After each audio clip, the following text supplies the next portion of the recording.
Good morning and welcome to the Executive Profile section of Georgia Asian Times. And we are pleased to have with us Nikita Trivedi, Director of Corporate Philanthropy for Georgia Power. Welcome, Nikita. Hi, Lee. How are you doing? Thanks for having me. Great. We have been friends for some time now and very pleased to know about your work and very impressed with your outreach to the AAPI community. So I think this is great in the sense that we would like to introduce you to a broader audience about your role with Georgia Power.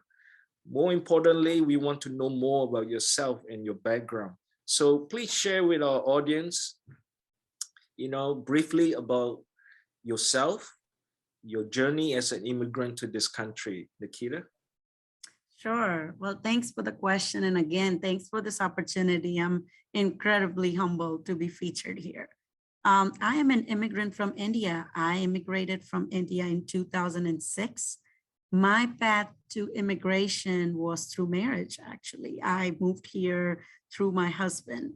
My husband and his family relocated to Atlanta during the Olympics, 1996. I know a lot of families relocated at that time. My transition into US was relatively easier compared to what Jay's family has as first time, arriving into the country, and as many other immigrants have when they arrive without any support system. My journey was a little different. I had a support system because his family had been here a while. After I got to United States, I went to Georgia State University to get my bachelor's in finance. And while I was getting my degree, I was really focused on kind of, learning the Atlanta community and culture. And Georgia State was a fantastic place to do that, right? It's a melting pot of all different cultures. I got opportunity to get I picked up a few jobs while going to school, like a lot of other students do, internships to really build that experience. I Mm, graduated in 2009, which was not the most lucrative time to be in the job market. I know probably a lot of us remember that. So I had to take some temporary work internship for a couple of years after graduation until I found my permanent opportunity at Georgia Power in 2011, where I started in marketing. So it's been a fascinating journey. Interesting. So explain your current role and responsibility with Georgia Power. Cool. I serve as the director of corporate philanthropy at Georgia Power. In my current role, I kind of oversee our giving strategy, payment processes, and reporting frameworks. I also interface with a lot of various stakeholders, including our internal executives, the external communities, sometimes rating agencies, to really understand what the emerging issues are in the community and how can Georgia Power help alleviate those. So it's really an exciting role. It's kind of a great combination of what you call a little bit of philanthropy, corporate social responsibility, DE&I, as well as, just collaborating. It's a great public-private partnership. So I really enjoy the role. Wow, that's a very important position that you're holding, and I think can you share with us what kind of impact has your role been with Georgia Power, um, especially towards the AAPI, nonprofit, and community organizations out there? I know groups like this are always, you know, um, looking for support, and I think you guys are a perfect fit for that. Can you maybe delve a little bit more into that part of that scope of your work? Sure. So I'm very fortunate to work for a company that really values community engagement, right? They've done so since inception. And the interesting thing about my company is we're a Georgia-based company. We sell essential utility that everyone needs, right? Everyone needs power. So we have this cross-stakeholder mapping of customers, employees, and community. They're all same. So it's in our best interest to make sure our communities does good, because when the community prospers, we do good. So in my current role, in the broader context of philanthropy, I work with our API employee resource group and other stakeholders to really bring awareness to various API issues that exist in the company and try to garner support for various organizations that are doing work to solve those issues. The support mechanism looks different. It is very thoughtful and holistic, right? So we acknowledge money is important, but in addition to money, we're talking about time, talents, board leadership, and thought leadership that we provide to various sources. Um, in my early days, I got to get involved with our employee resource group, which is Asian Pacific Employee Resource Group. And that was a great opportunity for us to kind of, participate in a variety. I'm still actively involved with them. So I participate in various community events with the leadership team. We're also helping the business navigate issues arising from the Asian community, right? So we talk about sometimes there's so much fraud with convenience stores and other store owners that do not, where English is not the primary language. Sometimes they get fraudulent calls to, provide their credit cards. So we provide translation services for their businesses as a resource group. And then we're always focused on highlighting businesses like Georgia Asian Times and others into our business so they can get consideration for funding, right? Because it takes all of that for us to really have an inclusive approach towards the community. Peter, what have you discovered based on your engagement with the API groups? So it is very exciting to see the growth of APIs in Georgia, right? Like so many API folks are choosing to make Georgia to be their home. So the population growth is exciting. It gives us an opportunity to really become more aware of the issues. One of the things that I'm really encouraged by is the collaboration between various multicultural groups. So, we spoke about the rally earlier. I mean, that's a perfect example that Latinx and Black-led and other BIPOC groups are joining API groups in solidarity for the rally. And I think that is very important because where I sit at from a funder's perspective, it says a lot about the community when these folks are competing for the same dollars, same sponsorships, but yet they're working collectively because they're focused on solving the biggest problem in the community. So that's very encouraging to see that is happening. Now, there is continued need to bring awareness to various issues. One of the things that I continue to think about is sometimes, Asians get picked as the model minority. Everyone thinks, well, Asians are good. They make, above capita income, but that's far from true, right? We're also one of the groups that has the highest disparity of outcomes from the top earners to the lowest of earners. So I think we need more education and awareness on those issues so we can drive philanthropy and other dollars to help us solve those issues. I mean, in Atlanta, what's going on in the Clarkston or refugee and immigrant community, I mean, there are just so many needs there. So I think we all need to be aware of that. And then representation matters. Asian representation in various sectors, whether it's media, whether it's sports, whether it's business or elected officials. It's very anemic. I think we have an opportunity to do more there. We have opportunity as a community to step up, and we have an opportunity to hold others accountable to that and work collaboratively with other groups. So, and I really think that when a community is fully able to participate in the society, it improves outcomes for all of us. So I think those are the things that are top on my mind as we talk about the API community. I mean, it's exciting to see the collaboration, and it's also exciting to talk about the opportunities that exist in front of us. That's great. I think your role has worked out more like your integral bridge between Georgia Power to the AAPI community, and also vice versa, is to share your resources to the broader community as a whole, which is very needed, especially during this time of where we are right now. And you also play a very important role with the National Association of Asian American Professional. You are currently the VP of Community Relation. Um, well, I say NAB is basically the Atlanta chapter.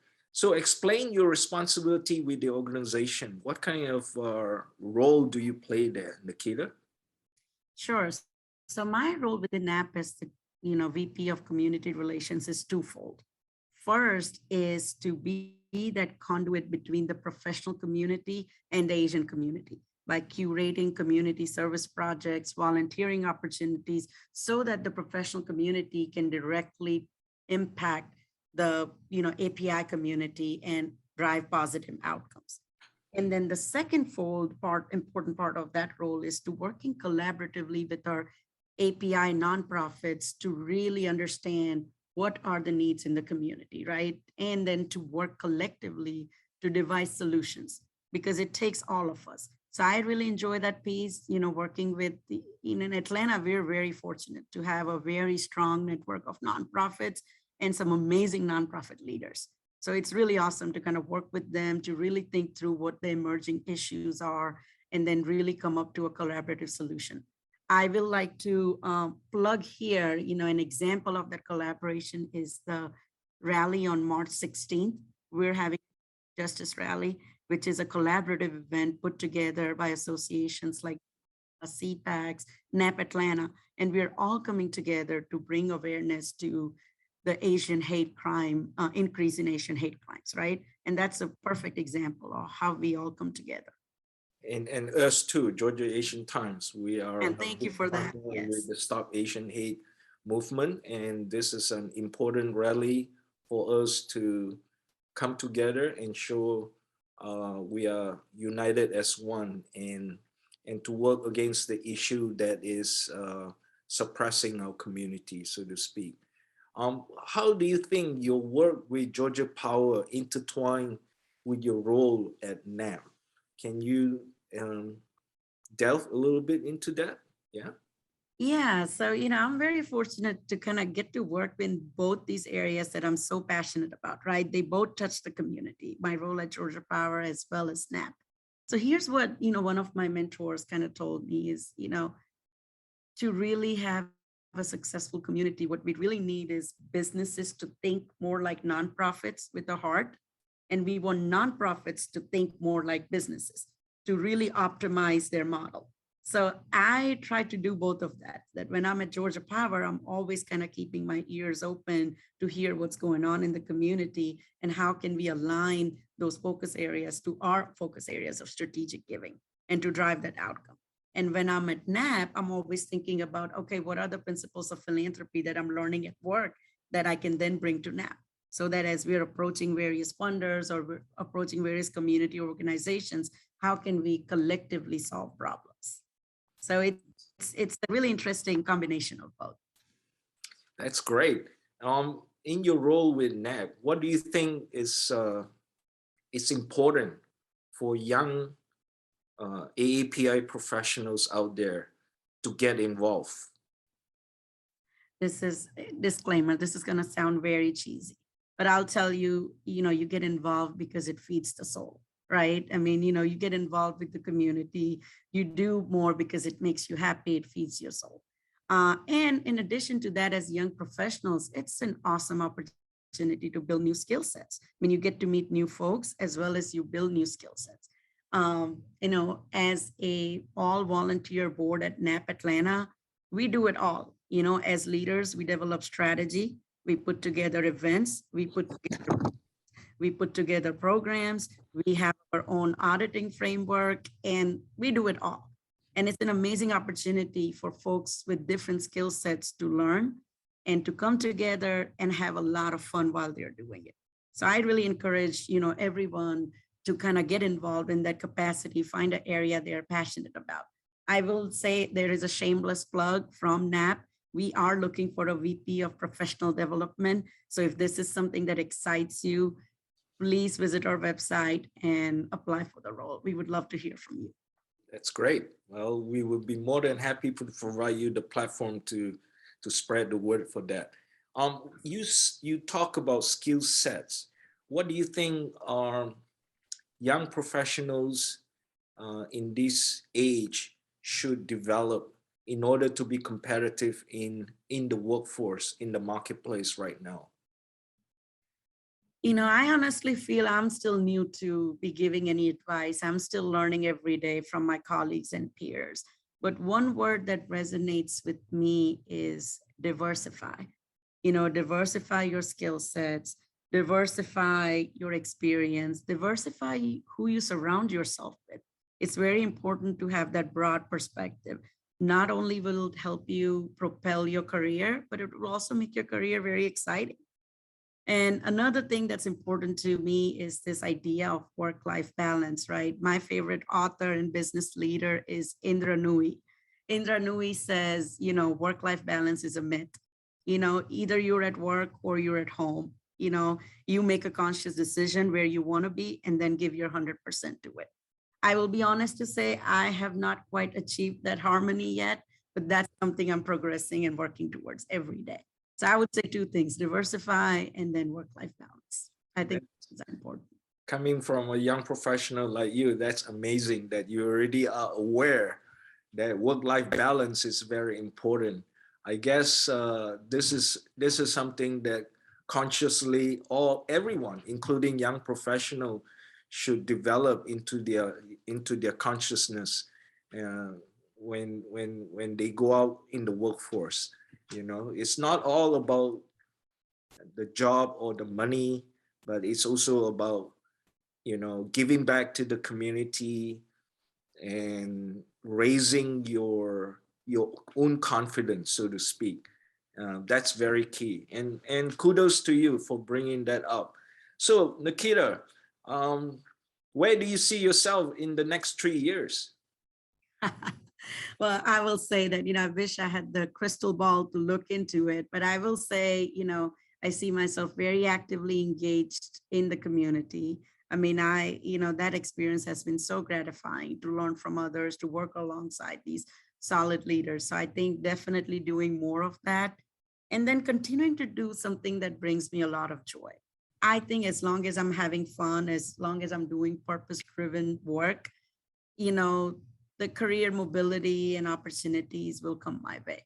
But I'm really looking forward to being more thoughtful and intentional in my engagement with the community, more thoughtful about striking that work life balance, and then more thoughtful about kind of, rounding myself, diversifying my own skill sets to pave that way.